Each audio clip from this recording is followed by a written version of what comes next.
happening here? I mean, what have you learned about the importance of time to be bored? Well, what I've learned is that our brains are doing some really important work when we think we're doing nothing.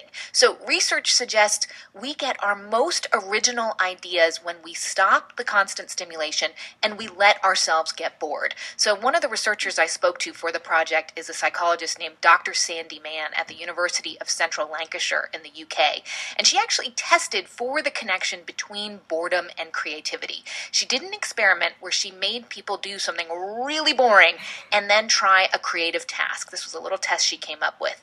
And the participants came up with their most novel ideas when they did the most boring task of all, which was reading the phone book. And in fact, she is on a mission to bring back boredom. Here's why. When we're bored, we're searching for something to stimulate us. So we might go off in our heads to try and find that stimulation by our minds wandering, daydreaming. We start thinking a little bit beyond the conscious, a little bit into the subconscious, which allows sort of different connections to take place. So there's value in being bored, but do we really know if the use of smartphones is affecting that?